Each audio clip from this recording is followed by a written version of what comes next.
आने वाली पीढ़ी को अशिक्षित रखना चाहती है कि ये कोई सवाल ना कर सके, क्योंकि जो शिक्षित होगा वो सवाल करेगा। के अंदर के लोग जो पीएचडी करे हुए जो नौजवान हैं आज वो बेरोजगार है, क्योंकि शिक्षा नीति इतनी महंगी कर दी है कि गरीब का बच्चा तो पढ़ा ही नहीं सकता है। सरकारी स्कूल है उनको बंद करते आ रहे हैं, क्योंकि सरकारी स्कूलों में ज्यादातर हमारे ही बच्चे जा रहे हैं। गरीब तबका ज्यादा, क्योंकि 85% में मोस्टली गरीब तबका है, और जो ये 15% है ये हम पे राज कर रहे हैं। लेकिन जिस दिन ये 85% समझ गया, उसको वोट की कीमत समझ में आ गई, तो वो नहीं बहके। आज जो बीएसपी पार्टी की मासिक बैठक है, नेशनल लेवल के जो पदाधिकारी यहाँ पर पहुंच रहे हैं, क्या रणनीति है ऐसा कि पानीपत के अंदर आपको ये मासिक बैठक करनी पड़ी? सबसे पहले तो मैं आपके न्यूज चैनल को धन्यवाद कहती हूँ कि वो यहाँ पे आए और हमसे बातचीत करने का आप लोगों को ने मौका लिया।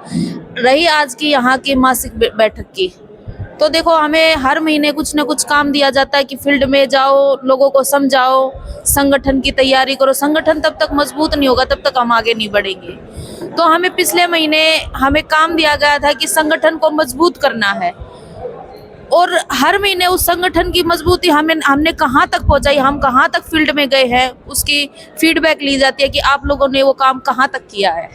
तो उन सब की समीक्षा आज यहाँ पे पानीपत में जो हमारे नेशनल कोऑर्डिनेटर है रणधीर सिंह बेनीवाल जी, वो आएंगे और हमारे काम को देखेंगे। देखिए मैडम, आप बता रहे हो आप जनता के बीच में संगठन को मजबूत करने का काम करते हो, क्या लगता है क्या बहुजन समाज पार्टी ये बेड़ा पार कर पाएगी, ये नाव पार कर पाएगी? क्योंकि अगर बात की जाए बहुजन समाज पार्टी का एक अपना वोटर बैंक हुआ करता था, आज वोटर बैंक है जो कहीं ना कहीं खिसक रहा है, क्योंकि वोट बैंक की आप देखिए परसेंटेज देखिए कितना गिरता जा रहा है लगातार।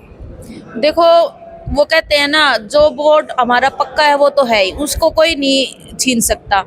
रही बात लोगों के खिसक जाने की, लोग बहकावे में आते हैं। आजकल क्या है कि गरीबी इतनी हो गई है, बीजेपी और कंपनी ने इतनी गरीबी ला दी लोगों के अंदर की लोग जो पीएचडी करे हुए जो नौजवान हैं आज वो बेरोजगार है, और कहीं ना कहीं ये बेरोजगारी उनको आड़े आके आ रही है, और वो मजबूर होके, देखो रोजगार सबको चाहिए होता है।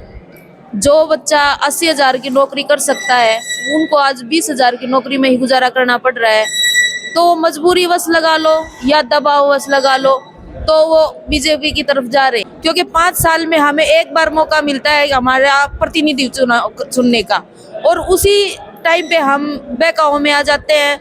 हमारा समाज है जो गरीब तबका ज्यादा, क्योंकि 85% में मोस्टली गरीब तबका है, और जो ये 15% है ये हम पे राज कर रहे हैं। लेकिन जिस दिन ये 85% समझ गया, उसको वोट की कीमत समझ में आ गई, तो वो नहीं बहकेंगे, और जो हमारे रोजगार की कमियां है ना ये भी हमारी दूर हो जाएंगी। देखिए मैडम जी, आप अगर बीजेपी सरकार की बात कीजिए, बीजेपी सरकार सत्ता में लगातार तीन बार हो चुके हैं, हैट्रिक लगा चुके हैं जीत की। हरियाणा की बात की जाए या सेंटर की बात की जाए, बीजेपी सरकार कहती है कि हमने विकसित भारत जो बनाने जा रहे हैं। क्या लगता है विकसित भारत बनने जा रहा है या विफल हो रहे हैं? जी बिल्कुल विफल है, क्योंकि आज हम जब समाज में जाते हैं ना, उनका दुख सुनते हैं तो हमारी भी आंखों में पानी आता है। मेरा हल्का पहले कलानौर पड़ता था, मैं अब भी कलानौर हल्के में हूँ, लेकिन अब मुझे प्रदेश की टीम में लिया गया है।